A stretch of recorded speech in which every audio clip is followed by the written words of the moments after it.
কাশ্মীরে জঙ্গি হামলার পর এবার আতঙ্ক ছড়ালো নদিয়ার ভারত বাংলাদেশ সীমান্তবর্তী এলাকায়। সীমান্তবর্তী এলাকার বাসিন্দারা উদ্বেগ প্রকাশ করে জানিয়েছেন, অবিলম্বে বিএসএফ এর নজরদারি বাড়ানো উচিত। নদিয়া জেলা প্রায় 100 কিলোমিটার দীর্ঘ ভারত বাংলাদেশ সীমান্তের অংশ। বাংলাদেশের রাজনৈতিক অস্থিরতার কারণে সীমান্তে অনুপ্রবেশের চেষ্টা বেড়েছে। অনুপ্রবেশকারীরা ভারতীয় দালাল চক্রের সহায়তায় সীমান্ত পেরিয়ে ভারতে প্রবেশ করেছে এবং ভারতীয় নথিপত্র তৈরি করছে।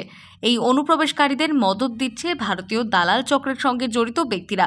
সম্প্রতি মালদা ও মুর্শিদাবাদে অনুপ্রবেশকারীরা সীমান্তের কাঁটাতার পেরিয়ে ভারতে প্রবেশ করেছে। এতে সীমান্তবর্তী এলাকার বাসিন্দারা যথেষ্ট উদ্বিগ্ন। বিএসএফ এর তৎপরতায় গত 3 মাসে প্রায় 300 জন অনুপ্রবেশকারী ধরা পড়েছে। তবে সীমান্তবর্তী এলাকায় কাঁটাতারহীন স্থান ও দালাল চক্রের কারণে অনুপ্রবেশের চেষ্টা বর্তমানে অব্যাহত রয়েছে।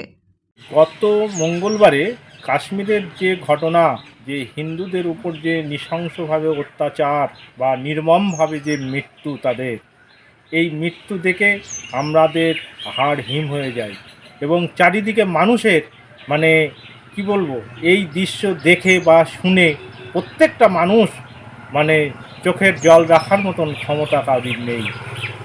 এরই পরিপ্রেক্ষিতে আমরা বলতে পারি যে কেন্দ্র সরকারের যেমন উচিত যে বিএসএফকে দিয়ে কড়া বর্ডার পাহারা দেওয়া, এবং রাজ্য সরকারেরও উচিত যেসব জায়গায় তার কাঁটা নেই সেই তার কাঁটা যাতে দেওয়া যায় তাড়াতাড়ি সেইটা দেওয়া। তবে সীমান্তবর্তী এলাকায় কাঁটাতারহীন স্থান ও দালাল চক্রের কারণে অনুপ্রবেশের চেষ্টা বর্তমানে অব্যাহত রয়েছে।